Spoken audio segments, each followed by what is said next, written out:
Hi, my name's Charlotte and I'm here as part of the Round Britain Climate Challenge expedition crew. We're here today in Cockermouth, a city that was recently hit by two floods, one in 2009 and one in 2015 as a result of Storm Desmond. We're here to ask the public what they think about climate change, how much they know about it, what their feeling is on it, all in the lead up to COP26.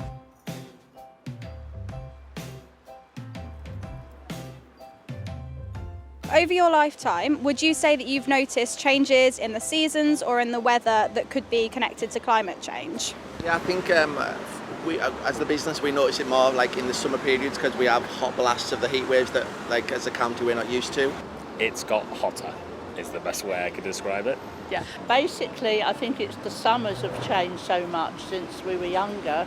You don't get like what I call the long hot summers we had as a child, and it's a lot more changeable now. I think the whole thing's got a kind of a skew whiff. I feel like now we have a really nice summer, sort of April, May, and then July tends to be a bit of a washout. And things like a lot of hot, all the things you see like the wildfires and things, they didn't happen when I was younger. So yeah, I would connect all of those to climate change. Some of the seasons and things have been a bit more extreme. We've had some really cold winters and stuff, and I think winters have been getting later and later as well. So that's probably the main thing that I've noticed, I suppose. It's rainier and sometimes it's colder and sometimes it's hotter and windier. Yeah, but I feel like it's like common sense really. So you can't I find it hard to say, oh, this, that, but I don't know. Not really around here, no. It's been the same since I was a kid. I believe that it's becoming more unpredictable. I'm just going to say a couple of words to you, and I just want you to tell me the first thing that pops into your head. So the first word is climate change. World. Emissions. Sea levels. David Attenborough. Worrying. Green. Windier. The icebergs melting.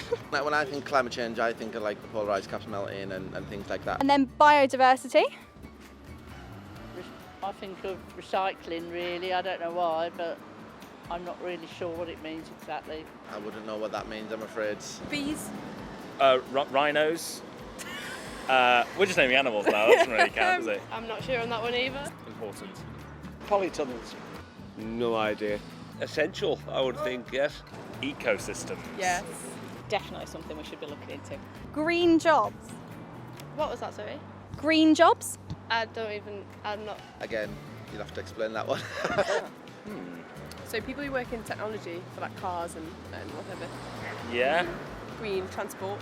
Yeah, try clean energy, solar panels, solar power, hydroelectric.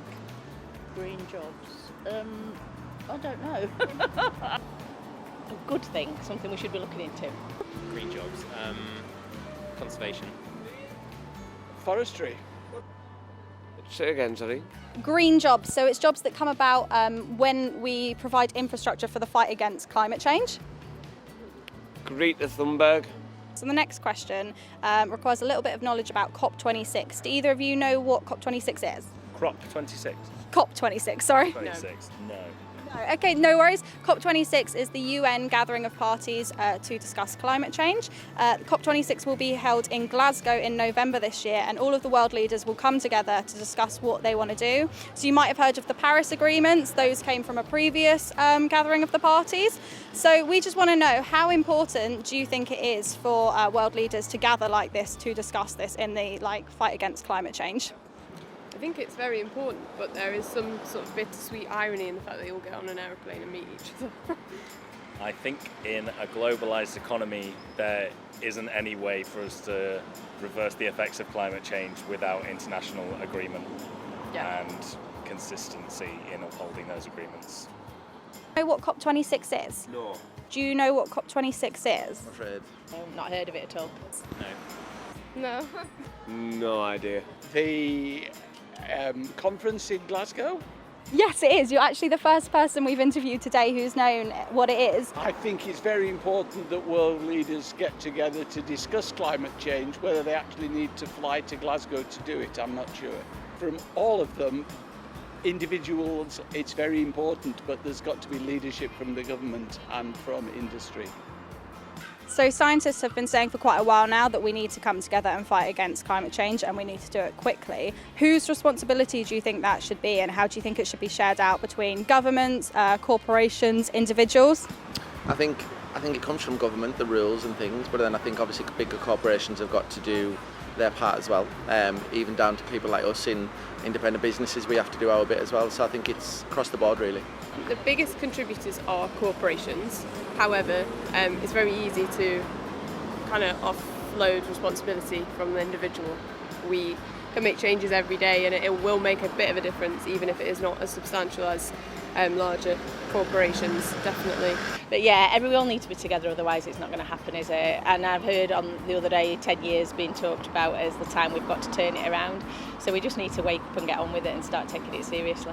Well, a mix of people really, but I think government have more power to actually do something about it. So It's mainly individuals. Governments help enormously, but usually it's just like sticking plaster up over an open wound. It's got to be down to the individual on the street. That's how it'll change.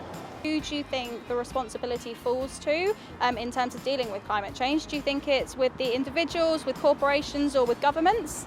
All of that, combined approach. I think we need to take responsibility. We try to recycle as much as we can and reuse things, and we've got reusable coffee cups, water cups, a bag that I always have, when you're out.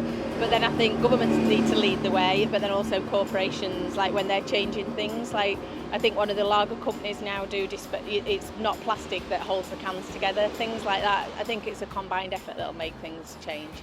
I do my best to lift share. I take my own lunch in a box, and I avoid buying water bottles and things along those lines where possible. So quite small, I think. Reducing meat consumption as well. Try and do the washing up in the bowl rather than just running the tap the whole time during the washing up. I think that does make a difference. Some of my housemates don't do that. We try to recycle as much as we can. Things like eating less meat, like you mentioned, is something we try to do.